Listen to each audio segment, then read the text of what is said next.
On a misty morning in May of 1453, the ancient stones of Constantinople trembled under the thunder of cannon fire. For over 1,000 years, these walls had stood unbroken, witnessing the rise and fall of empires, the clash of armies, and the prayers of millions. They had turned back Huns and Arabs, Vikings and Bulgars, each wave of conquest breaking against their mighty ramparts, like water against an unyielding cliff. But on this morning, something was different. The sound echoing across the Golden Horn was not the familiar clatter of siege ladders or the whistle of arrows. It was the roar of gunpowder, the crack of stone, and the birth cry of a new age of warfare. This is the story of how the greatest fortress in the medieval world finally fell, not to superior numbers alone, but to a revolution in military technology that would change warfare forever. It is a tale of desperate courage against overwhelming odds, of an empire's final stand, and of walls that had protected Christendom for centuries crumbling before the relentless advance of Ottoman ambition. To understand the magnitude of what happened in 1453, we must first journey back to witness the glory of what was about to be lost. Constantinople, the city of Constantine, the new Rome, the queen of cities. For over 11 centuries, it had stood as the beating heart of the Byzantine Empire, the eastern continuation of Rome itself. Its massive walls, stretching from the Sea of Marmara to the Golden Horn, were not merely fortifications.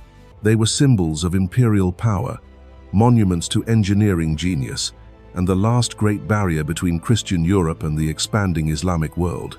The Theodosian Walls, named after the emperor who ordered their construction in the early 5th century, represented the pinnacle of ancient defensive architecture. These were not simple barriers of stone and mortar. They were a sophisticated system of triple defenses that had turned back every assault for 800 years. The outer perimeter began with a wide moat, 60 feet across and filled with water when needed. Behind this lay the outer wall, 25 feet high and studded with towers. Then came an open space, a killing ground where attackers could be trapped and destroyed. Finally stood the inner wall, the true guardian of the city, 40 feet high and 15 feet thick, bristling with 96 towers that rose even higher into the sky. For centuries, these walls had been the graveyard of empires. Arab armies had crashed against them and been repelled. Bulgarian Khans had seen their warriors broken on these stones. The mighty Rus had sailed down from the north with 1,000 ships, only to retreat in defeat. Even the crusading armies of the Fourth Crusade had struggled to breach them, succeeding only through treachery and political manipulation rather than military might. The walls had earned their reputation as the most impregnable fortification in the world. But by the dawn of the 15th century, the empire that had built these magnificent defenses was dying. What had once been a realm stretching from the Danube to the Euphrates, from the Crimea to Crete, had shrunk to little more than Constantinople itself and a few scattered territories. The Black Death had ravaged the city's population. Economic decline had emptied the imperial treasury. Political instability had weakened the government. By 1450, the great metropolis that had once housed 400,000 souls was home to fewer than 50,000. Its vast interior dotted with empty fields and abandoned neighborhoods, like gaps in a mouth full of broken teeth. Into this vacuum stepped a young sultan whose ambitions matched the vastness of his empire. Mehmed II, barely 21 years old when he set his sights on Constantinople, was no ordinary ruler. He was a man of fierce intelligence and boundless determination, a student of history who understood that the conquest of Constantinople would not merely add another city to his realm. It would complete the transformation of the Ottomans from a frontier principality into a world empire, the heir to both Rome and Byzantium. Mehmed's preparations for the siege were unlike anything the medieval world had seen. He assembled an army that stretched beyond the horizon, perhaps 120,000 men drawn from every corner of his empire. Anatolian cavalry, elite Janissary infantry, engineers from across Europe, sailors from the Black Sea and the Mediterranean. This was not merely an army, it was the concentrated might of an empire bent on conquest. But Mehmed's greatest weapon was not the size of his forces or the skill of his generals. It was a revolution in military technology that would forever change the nature of siege warfare. In the winter of 1452, a Hungarian engineer named Orban appeared at the Ottoman court with a proposal that would seal Constantinople's fate. He claimed he could build a cannon capable of shattering any fortification, no matter how thick or how ancient. The story of Orban's employment reveals the tragic irony of Constantinople's final days. The engineer had first offered his services to Emperor Constantine XI, the last Byzantine emperor. But the imperial treasury was empty, the resources exhausted. Constantine could offer only a meager stipend, barely enough to keep the man fed, let alone fund the construction of revolutionary siege weapons. Disappointed and unpaid, Orban left the city and made his way to the Ottoman court, where Sultan Mehmed received him with open arms and unlimited resources. When Mehmed asked whether such a cannon could breach the walls of Constantinople, Orban's reply was chilling in its confidence. "I can cast a cannon of bronze with the capacity of the stone you want. I have examined the walls of the city in great detail. I can shatter to dust not only these walls with the stones from my gun, but the very walls of Babylon itself." The weapon that emerged from Orban's foundry was a monster of bronze and iron, 27 feet long with a barrel over 2 feet in diameter. Its bronze walls were 8 inches thick, and it could hurl stone balls weighing over 1,300 pounds for more than a mile. This was not merely a cannon.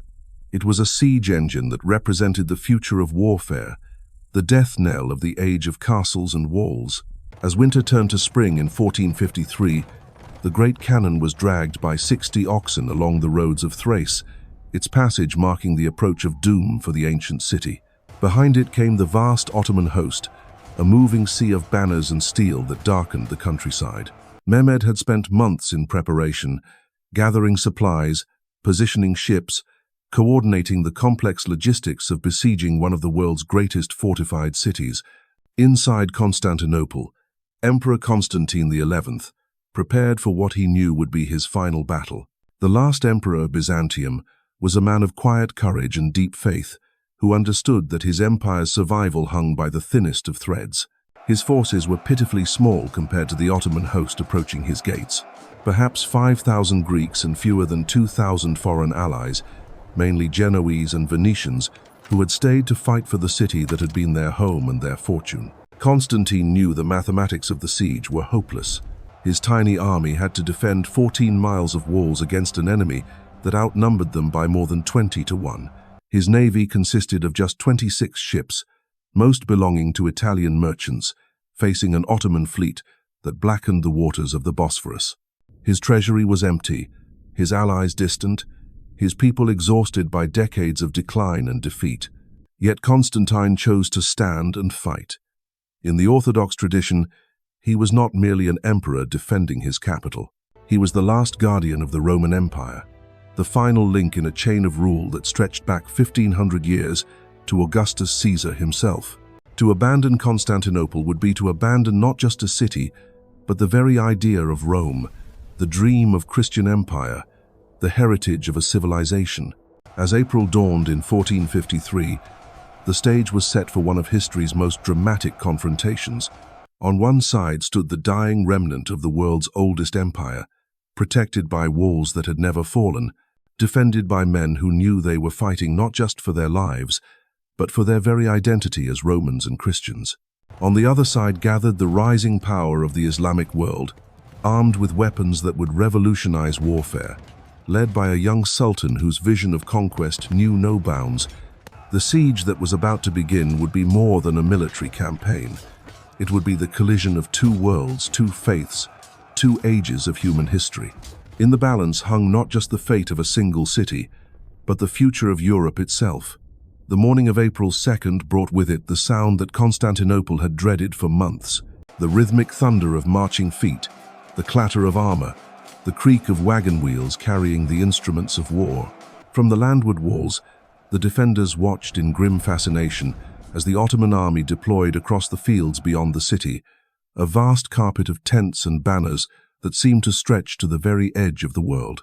Mehmed had chosen his positions with the eye of a master strategist. His main camp was established directly opposite the weakest section of the Theodosian Walls, the area known as the Mesoteikion, where the land rose slightly and the fortifications were oldest. Here he placed his great cannon, the bronze monster that Orban had crafted for this very moment. Around it, he positioned his elite Janissary corps, the Sultan's household troops, whose discipline and ferocity were legendary across 2 continents. The sight of the great gun sent ripples of unease through the city's defenders. Veterans who had fought in a dozen campaigns had never seen anything like it. The cannon squatted on its massive wooden platform like some primordial beast, its bronze muzzle gaping toward the walls that had protected Constantinople since the days when Rome still ruled the West. Even at a distance, its size was intimidating, a physical manifestation of the technological revolution that was reshaping warfare across Europe. But Mehmed's preparations extended far beyond a single weapon, no matter how impressive. The Ottoman siege lines stretched for miles, a complex network of trenches, earthworks, and artillery positions that demonstrated the Sultan's understanding of modern siegecraft. Supply lines snaked back toward Adrianople, ensuring that his massive army would not lack for food, ammunition, or reinforcements. Engineer Corps began the methodical work of approaching the walls, digging zigzag trenches that would allow attackers to advance under cover. Most ominously of all, the Ottoman fleet had taken control of the Bosphorus, cutting off any hope of relief by sea. The sight of Turkish galleys patrolling the waters where Byzantine ships had once ruled supreme drove home the reality of Constantinople's isolation. The city was now truly alone, cut off from the wider world, dependent entirely on its own resources and the courage of its defenders. Inside the city, Emperor Constantine moved among his troops with the calm dignity that had marked his entire reign. He knew the odds they faced, understood the mathematics of the siege better than anyone. Yet he showed no sign of despair or panic. Instead, he threw himself into the work of preparing the city's defenses with the methodical thoroughness of a man who had accepted his fate but refused to surrender without a fight. The emperor's greatest challenge was not the enemy beyond the walls, but the sheer length of the fortifications he had to defend. 14 miles of walls with fewer than 7,000 men meant that each defender was responsible for protecting more than 10 feet of rampart. It was an impossible task by any measure, yet Constantine set about organizing his forces with remarkable skill. The most reliable troops, his own Byzantine regulars and the Genoese volunteers under Giovanni Giustiniani, were assigned to the most vulnerable sections of the wall. The Genoese commander, a veteran of many sieges, had arrived in January with 700 professional soldiers and had quickly established himself as Constantine's most trusted lieutenant.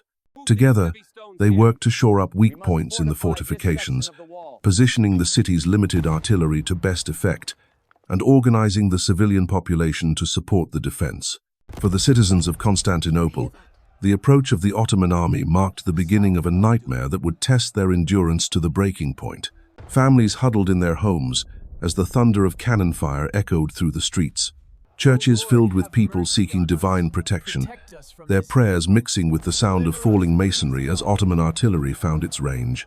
The great chain that stretched across the Golden Horn, Constantinople's famous harbor, became a symbol of the city's defiance. Forged centuries earlier to protect the harbor from naval attack, the chain had been raised again to prevent Ottoman ships from entering the inlet. Its massive iron links, each as thick as a man's arm, glittered in the morning sun like a necklace of steel across the blue waters. On April 6th, after days of preparation and positioning, Mehmed gave the order that would change the course of history. Along the 4-mile front facing the city's landward walls, Ottoman gunners lit the fuses of their cannons. The world's first sustained artillery bombardment erupted in a crescendo of fire and thunder that could be heard for miles across the countryside.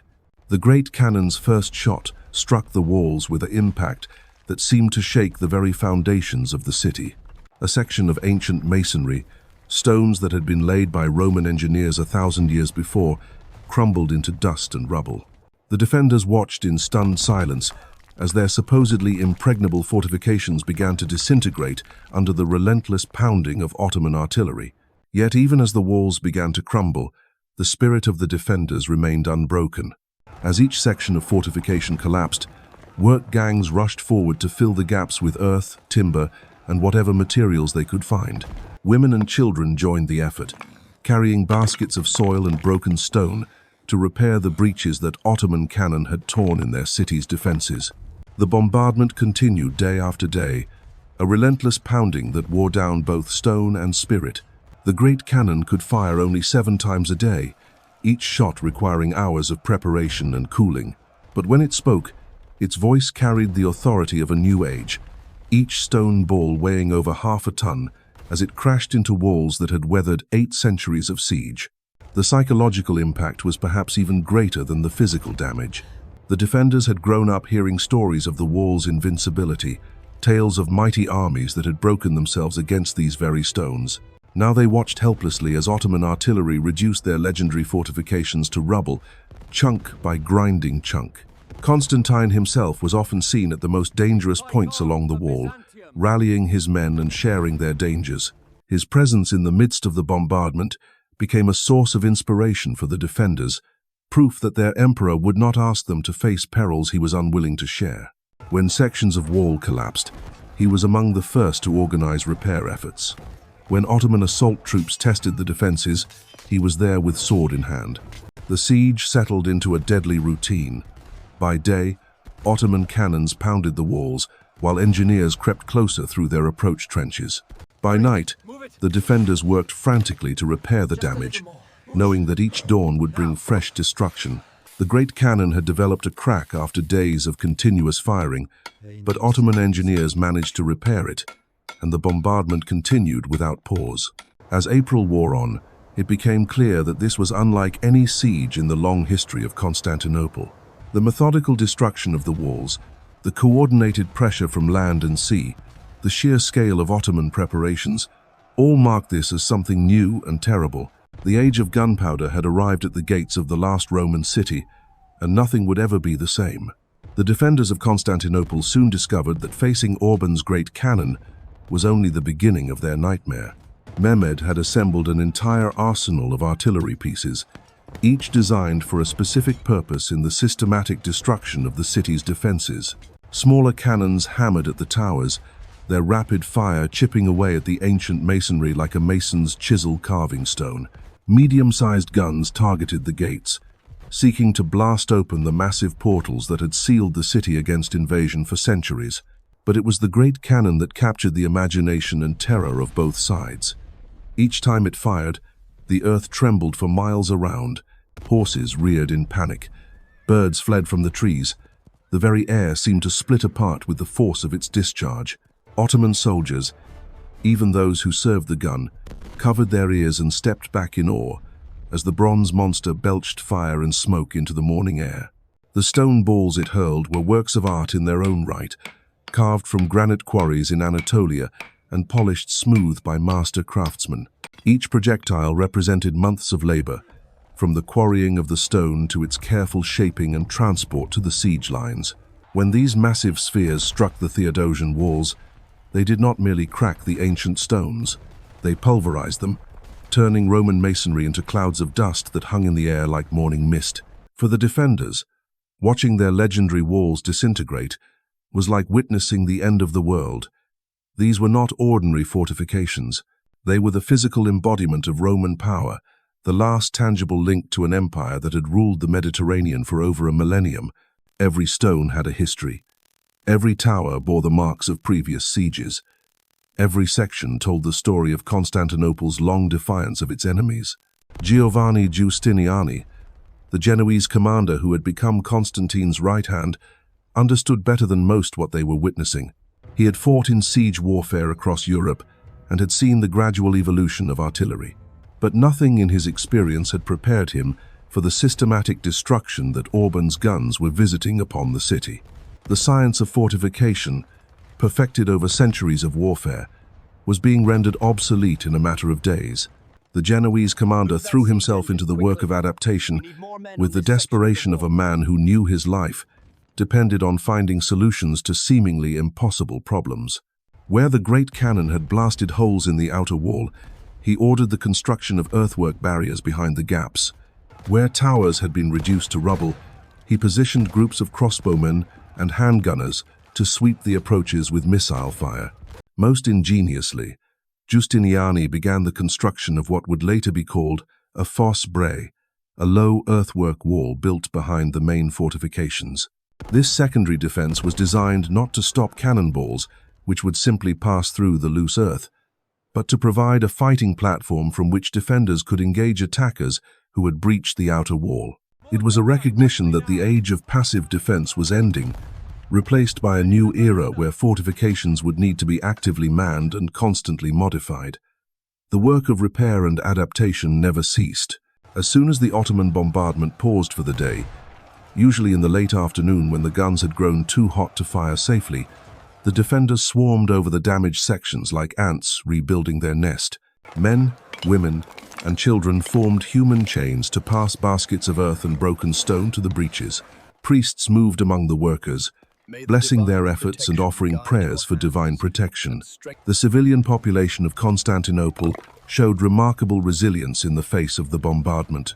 Rather than flee in panic, most citizens threw themselves into supporting the defense with a determination born of desperation. They understood, perhaps better than the soldiers, that there would be no escape if the city fell. Ottoman practice in conquest was well known. Surrender might bring mercy, but a city taken by storm could expect no quarter. Workshops throughout the city converted their production to military needs. Blacksmiths forged spear points and arrowheads. Carpenters built scaling ladders and siege engines. Rope makers wove cables for the great chain across the Golden Horn. Even the city's famous silk weavers contributed, producing banners and standards to maintain morale among the defenders. The religious life of the city intensified as the siege wore on. Hagia Sophia, the great cathedral that had been the center of Eastern Christianity for 9 centuries, became a focal point for the city's prayers. Processions wound through the streets carrying icons and relics, while priests chanted litanies that had sustained the faithful through previous crises. The Patriarch of Constantinople led daily services, invoking the protection of the Virgin Mary, who was believed to be the special guardian of the city. Yet even as the citizens prayed for divine intervention, the reality of their situation grew more desperate with each passing day. Food supplies, never abundant in the besieged city, began to run dangerously low. The Ottoman blockade had cut off all sources of provisions from outside, while the constant bombardment made it impossible to tend gardens or maintain normal agricultural activities within the walls. Emperor Constantine established strict rationing, ensuring that the military defenders received priority in the distribution of food. But even the soldiers were reduced to meager rations of bread, cheese, and whatever vegetables could be scrounged from abandoned gardens. Water was less of a problem, as the city had numerous wells and cisterns, but the quality deteriorated as the siege dragged on and sanitation became increasingly difficult to maintain. The Ottoman bombardment followed a relentless pattern that wore down both the physical defenses and the mental endurance of the besieged. Each morning brought the thunder of cannon fire. Each afternoon saw desperate repair work. Each night offered only brief respite before the cycle began again. The great cannon, despite its impressive destructive power, was limited by the time required to load and cool between shots. But the smaller artillery pieces maintained an almost continuous barrage that made movement along the walls extremely dangerous.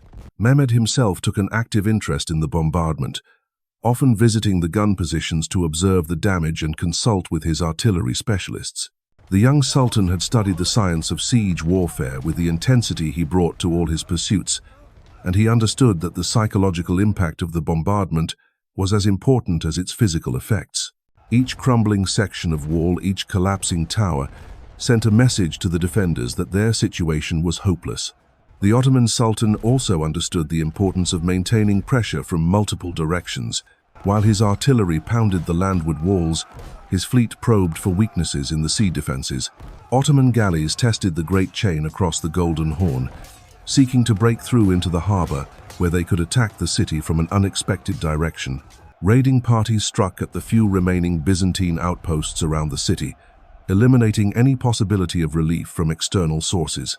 The fall of Constantinople on May 29, 1453, marked more than the end of a siege. It signaled the death of an empire that had endured for over a millennium and the birth of a new age where gunpowder would reshape the very nature of warfare. The ancient walls that had protected Christendom finally crumbled, not to superior courage or divine will, but to the relentless mathematics of bronze and stone, proving that even the mightiest fortresses must yield to the march of technology.